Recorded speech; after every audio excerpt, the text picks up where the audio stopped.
오늘 하나님께서 주신 말씀은 누가복음 24장 49절 말씀입니다.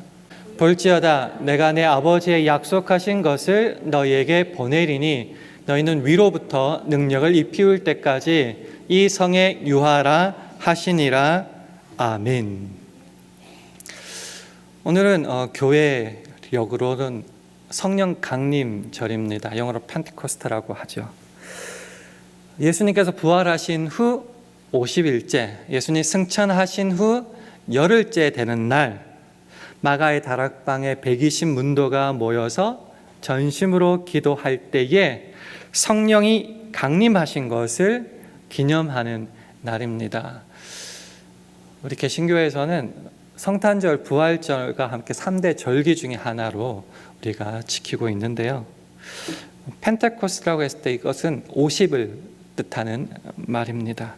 유대교회의 3대 절기 중에 하나인 오순절, 똑같은 말이죠. 오순, 5, 10순자니까 50일 똑같은 말입니다.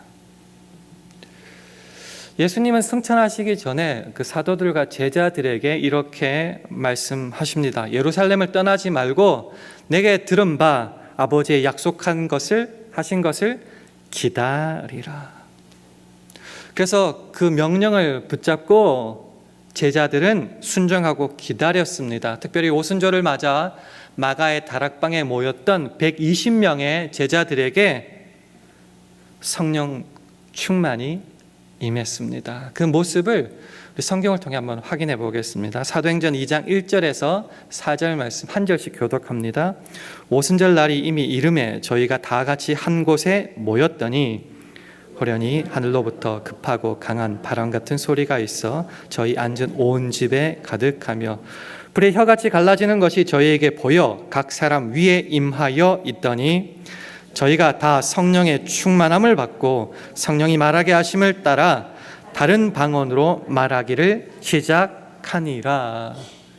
그래서 성령 강림절은 교회 탄생일이라고도 불려집니다. 이때부터 성령의 능력을 힘입어서 초대교회가 탄생해서 확산되고 부흥의 불길이 타올랐다라는 것입니다. 근데 요즘을 보면은 기독교가 많이 정체된 것 정도가 아니라 쇠퇴해가고 있는 것 같습니다. 제가 어렸을 때만 하더라도 한국에 있었으니까 막 부흥의 불길이 엄청 타올랐습니다. 근데 지금은 아닌 것 같습니다. 그래서 제가 한국과 미국의 그 조사를 한번 기독교인이 얼마나 되는 조사를 했는 걸 참고해 봤습니다. 한국, 세계 기독교 역사상 유례를 찾아볼 수 없을 만큼의 부흥을 이뤘던 국가, 세계 선교사 파송 제2위 국가, 그게 우리 대한민국인데요. 2023년 작년도 한국 갤럽 조사를 한번 살펴봤는데 한국이라면 기독교로 유명하잖아요. 한국의 기독교 신자가 전 국민의 몇 퍼센트 정도 될 것 같습니까? 저도 깜짝 놀랐는데요. 15%입니다. 그 10년 전에 2012년 전에 기록을 보니까 23%의 4분의 1이었어요. 쉽게 말하면. 그런데 거의 10년, 11년 만에 8%포인트가 감소했다는 거죠. 그 중에 29%는 교회를 출석 안 한답니다. 그러니까 이름 만에 기독교인이죠. 제가 조사 중에 제일 충격받았던 내용인데 그게 뭔가 한국에서 무종교인이 얼마나 될 것 같아요? 아무 종교도 안 가진 사람들이 63%입니다. 가면 갈수록 종교에 대한 관심 자체가 없어진다는 거죠. 깜짝 놀랐어요. 미국은 기독교 국가라고 우리가 공히 자부하잖아요. 미국은 어떤가? 똑같이 2023년도 갤럽 조사를 참고했습니다. 미국 성인의 68%가 기독교인이고 그 중에 33%가 개신교입니다. 우와, 많다라고 생각하실 수 있겠지만요. 1971년도 같은 조사에 따르면은 미국 성인의 몇 퍼센트가 기독교인이라고 말했을까요? 90%. 엄청 줄었죠. 그러니까 미국 사람들 사실 교회 잘 안 나가잖아요. 그래서 그 기독교인 중에서 한 달에 한 번까지 교회 나가는 사람, 그것도 실제로 대면 아니라 온라인 통해서라도 한 달에 한 번이라도 교회 나가고 예배를 드리는 사람이 몇 퍼센트인가 확인했더니 32%입니다. 그러니까 젊은 세대로, 자녀 세대로 가다 보면 이게 급격하게 더 줄어든다는 말이겠죠. 우울하자라고 말씀드린 게 아니고요. 분명한 사실은 예전에 우리가 교회는, 성도는 세상의 생명이다, 세상의 빛과 소금이다 라고 외쳤는데 가면 갈수록 그 생명력을, 그 역할을 점점 상실해 가는 것 같습니다. 세상이 교회를 비난하고 그 사회면에 범죄에 관련된 일로 목회자들이 수도 없이 나오는 장면을 보면서 참 답답하고 안타까운 심정 금할 길이 없습니다. 그러면 교회와 신자가 다시금 일어나서 부흥의 불길로 나아가는 방법은 도대체 뭘까? 고민해 보셨습니까? 어떤 프로그램을 해야 될까? 어떻게 해야 될까? 거기에 대한 답을 오늘 본문은 뭐라고 하느냐고 하면은 다른 것보다도 먼저 위로부터의 오는 능력, power from on high를 먼저 받아야 된다라고 말합니다. 다시 한번 오늘 본문 말씀 누가복음 24장 49절 말씀 함께 읽도록 하겠습니다. 시작. 볼지어다 내가 내 아버지의 약속하신 것을 너희에게 보내리니 너희는 위로부터 능력을 입히울 때까지 이 성에 유하라 하시니라. 아멘. 하나님의 약속하신 것, 위로부터의 그 능력이 뭔가? 바로 성령 하나님입니다. 승천하시기 직전인데요, 그 당시 제자들과 사도들의 모습을 한번 살펴볼게요. 되게 소수였어요. 그렇게 많지 않았습니다. 그 출신들이 대부분 갈릴리 출신입니다. 그러니까 시골, 촌동네, 별 볼 일 없고 무식한 어부들. 게다가 로마의 핍박은 얼마나 심했고 동적인 유대교의 핍박은 극심했습니다. 예수님도 그래서 십자가에 못 박혀 죽었잖아요. 다 도망갔잖아요. 세상적으로 그 당시 이 사도들, 제자들 별 볼 일 없었어요. 소망도 희망도 없는 그런 초라한 모습이었습니다. 그리고 금방 예수님도 승천해 버리셨어요. 선생님도 안 계세요. 뭘 믿고 살아야 될까요? 무엇을 의지해야 될까요? 그때 예수님께서 말씀하신 것이 이거지요. 너희들이 정말 별 볼 일 없지만 세상에서 우뚝 서사 주님의 말씀을 전할 능력이 뭔가 딱 한 가지밖에 없다. 바로 성령님, 위로부터의 능력을 입히어야 된다라고 말씀하십니다. 그렇게 하기 위해서 뭘 해야 된다고 요청하시냐고 하면요, 돈 내야 돼요? 열심히 기도해야 돼요? 뭘 해야 돼요? 딱 한 가지예요. 유하라, 그냥 거기에 머물러 있어라. 성령 하나님을 기다리라 라고 말합니다. 조금 전에 읽었던 사도행전 1장 4절에 보면은요, 예루살렘을 떠나지 말고 내게 들은 바 아버지 약속하신 것을 기다리라 라고 합니다. 기다려라.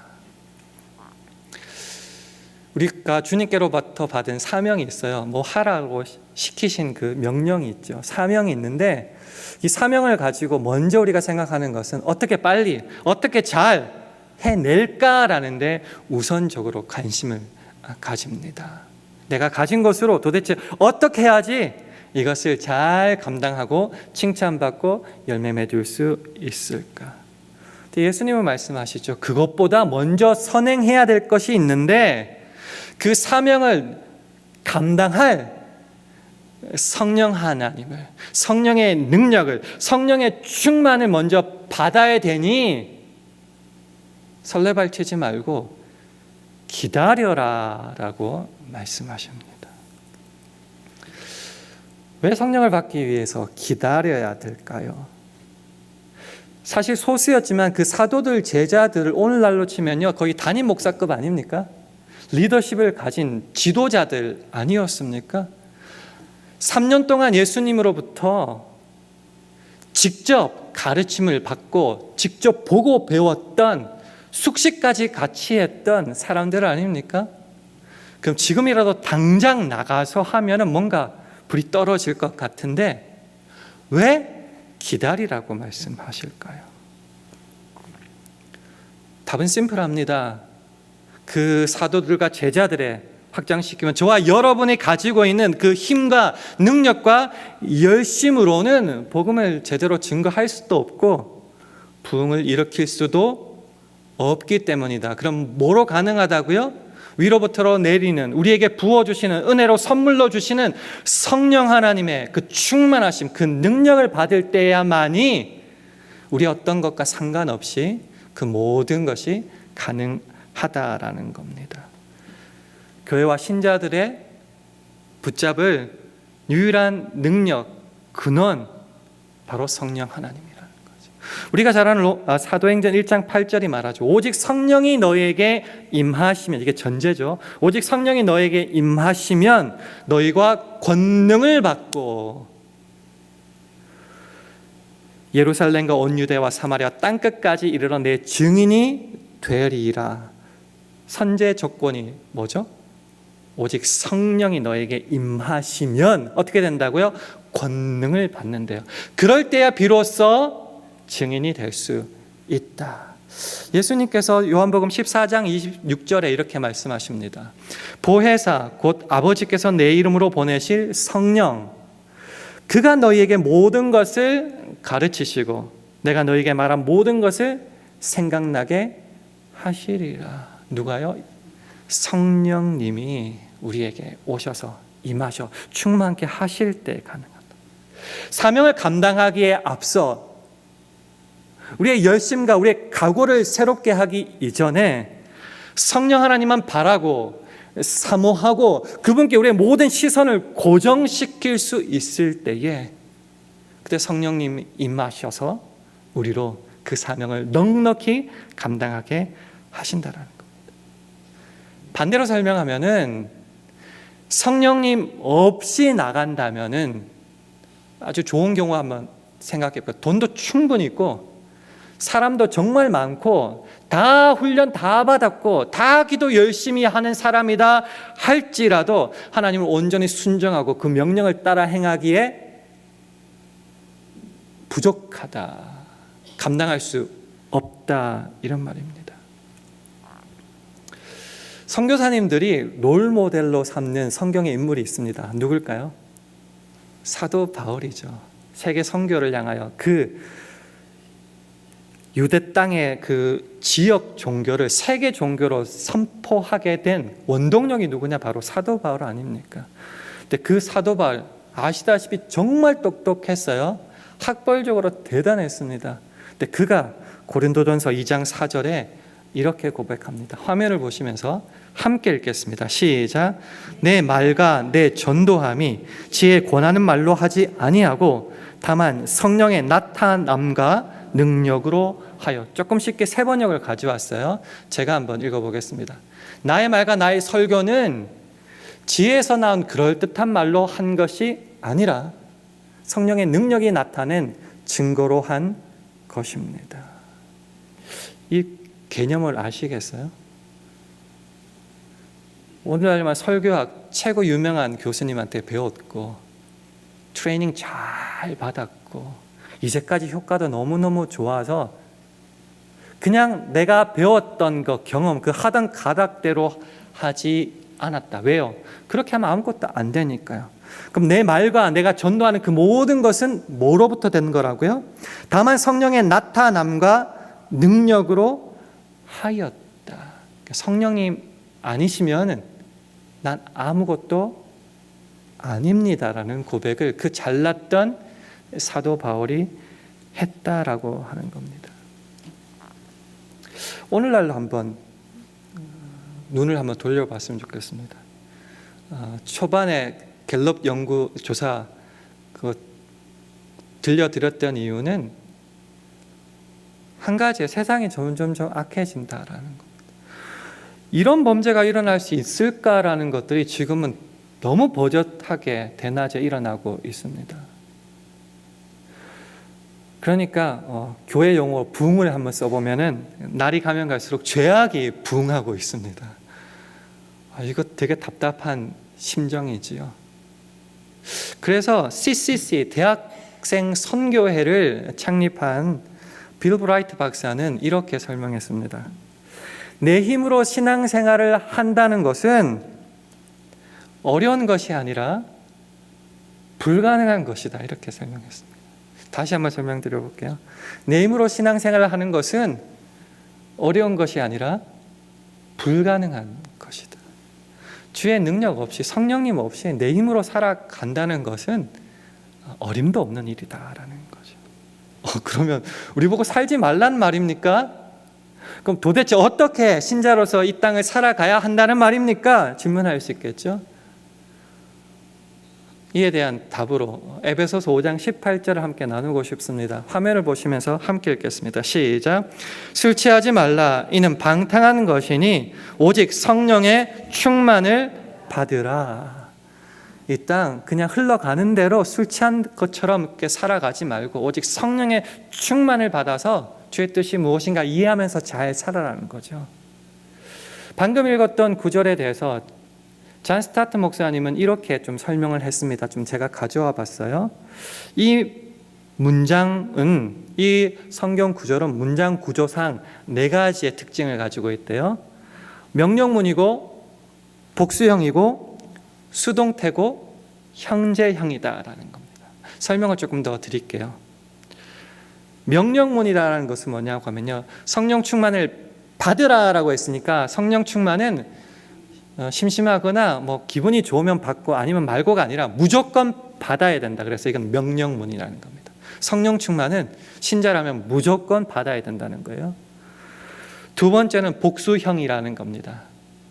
어떤 잘난 어떠한 사람, 특출한 사람이 아니라 예수 그리스도를 믿고 그 이름으로 간구하는 누구든지 성령 충만을 받을 수 있다. 그래서 복수형이라는 거죠. 세 번째는 수동태라는 겁니다. 성령 충만은 내 힘과 능력으로 어떻게 값을 치러서 받아내는 것이 아니라, 그 능동이야 그잖아요. 그게 아니라 주님께서 그냥 선물로 허락하여 주시는, 입혀 주시는 것이다. 그래서 위로부터의 능력을 입히울 때까지, 이게 내가 쟁취하는 것이 아니라 주께서 선물로 주신다고 해서 입히운다. 수동형이 있는 거예요. 마지막으로 성령 충만을 받으라. 그러니까 한국말로 들으면은 한 번만 받으면 되는 것 같지만 이게 문법 구조상 현재형입니다. 이게 무슨 말이냐고 하면요, 한 번 기분 좋게 받으면 끝나는 게 아니라 계속해서 반복적으로 성령 충만을 받아야 된다라는 겁니다.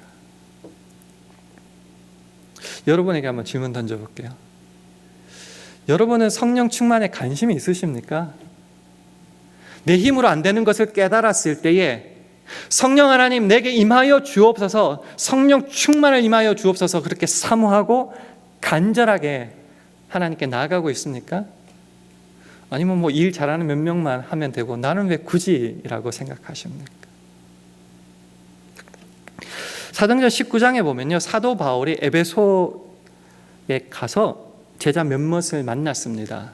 그리고 그들에게 이렇게 질문하는 장면이 나옵니다. 여러분은 믿을 때에 성령을 받았습니까? 이렇게 물어봐요. 믿기는 믿죠, 신자니까. 근데 여러분은 성령을 받았습니까? 라고 물어봤는데 그 제자들이 이렇게 대답합니다. 우리는 성령이 있다는 말을 들어보지도 못했습니다. 이제 이렇게 생각하는 겁니다. 근데 저와 여러분은 다르죠. 성령 충만에 대해서, 성령 하나님에 대해서 수도 없이 읽었고 설교 말씀을 듣지 않았습니까? 그럼에도 불구하고 나와 상관없는 이야기로 듣는다면은 정말 능력 없는 신자로, 생명력을 잃어가는 신자로 살 수밖에 없다라는 거죠. 강력하게 도전합니다. 성령 충만은 받아도 되고 안 받아도 그만인 것이 아니라 무조건 예수를 믿는 자는 받아야 되는 겁니다. 어떻게 받아요? 심플합니다. 하나님께 구하면 되고요, 사모하면 됩니다. 그러면은 주십니다. 누가복음 11장 13절 말씀 화면을 보시면서 함께 읽겠습니다. 시작. 너희가 악할지라도 좋은 것을 자식에게 줄 알거든 하물며 너희 천부께서 구하는 자에게 성령을 주시지 않겠느냐 하시니라. 인간의 아버지, 악한 아버지, 범죄자 아버지도 자녀에게는 제일 좋은 것 해주려고 하는데 하물며 하늘에 계신 너희 아버지 천부께서 정말 구하는 자에게 가장 좋은 것, 마태복음에 가장 좋은 것 주죠. 가장 좋은 게 뭐냐? 성령이라는 거죠. 이 성령을 너희에게 주신다라는 거죠.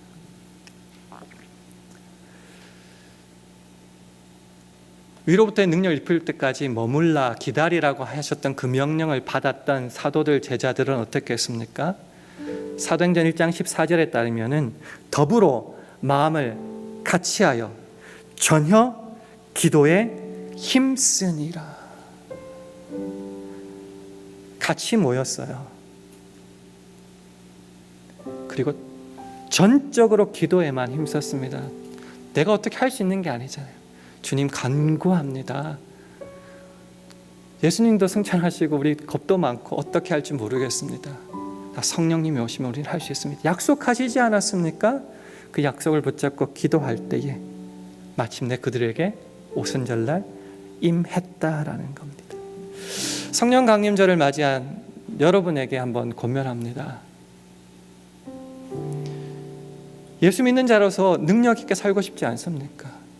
우리의 입술 속에 주님의 능력이 나타나 아직 안 믿는 우리 가족들에게, 우리 주위 사람들에게, 친척들에게 이 말씀을 전하고 싶지 않습니까? 그러니까 먼저 뭘 하기 이전에 성령 하나님 찾아봐 주옵소서, 나로 성령 충만케 하옵소서 간구하시는 것 어떻겠습니까? 너무너무 사랑하시는 자녀에게 그 기도 들어주시고 정말 선물로 공짜로 은혜로 허락하신다고 말씀하십니다. 그렇게 받았던 성령님은 어떻게 하시는가?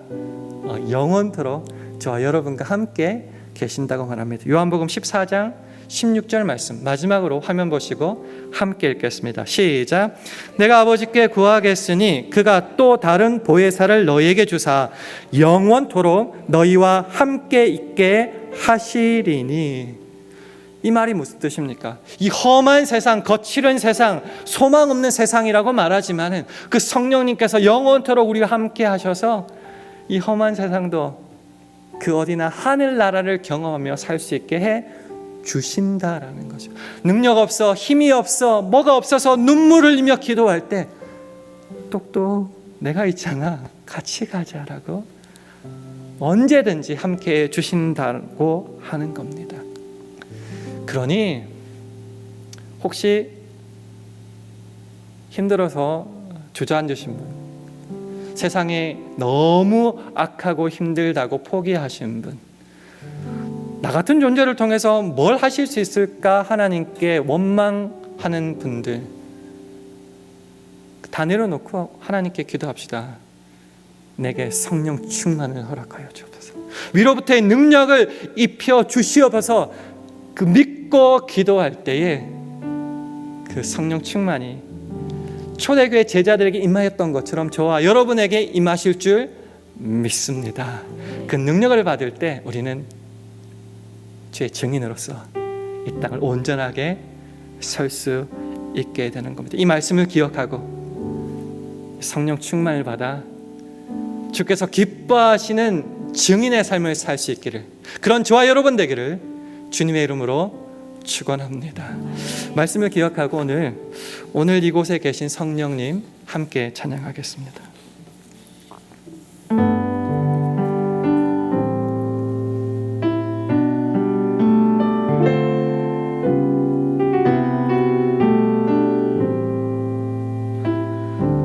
오늘 이곳에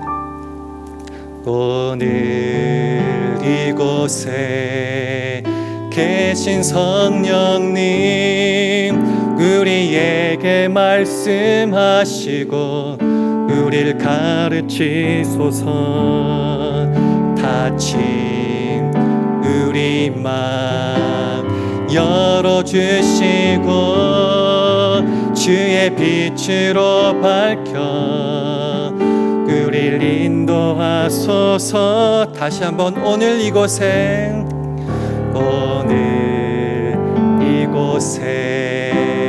계신 성령님 우리에게 말씀하시고 우리를 가르치소서. 다시 우리 맘 열어주시고 주의 빛으로 밝혀 우리를 인도하소서. 주님보다 앞서지 않고 겸손하게 주님의 말씀 기다리니 주님 손에 우릴 드립니다. 사랑으로 인도하소서. 다시 한번 찬양합시다. 오늘 이곳에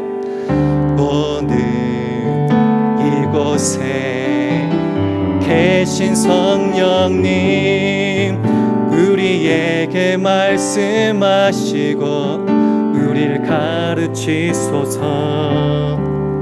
다친 우리 맘 열어주시고 주의 빛으로 밝혀 우리를 인도하소서. 주님보다 앞서지 않고 겸손하게 주님의 말씀 기다리니 주님 손에 우릴 드립니다. 사랑으로 인도하 주님보다 앞서지 않고 주님보다 앞서지 않고 겸손하게 주님의 말씀 기다리니 주님 손에 우릴 드립니다. 사랑으로 인도하소서. 기도하겠습니다. 하나님 아버지, 주의 명령을 따라 약속하신 성령만을 원하고 더불어 마음을 같이하여 저녁 기도에 힘쓰며 끝까지 남은 120명의 제자들은 열흘째 되던 오순절 날에 마침내 성령의 충만을 받았습니다. 그로 인해 교회는 탄생했고 오늘 우리에게까지 이어졌음을 믿습니다. 우리도 위로부터의 능력을 얻게 하시고 이 험한 세상 성령 충만을 받아 살게 하셔서 오직 성령님의 인도를 따라 이 험한 세상 속에서도 신자의 행복과 기쁨, 사명을 감당하기를 간절히 바랄 때에 예수님 이름으로 기도합니다. 아멘.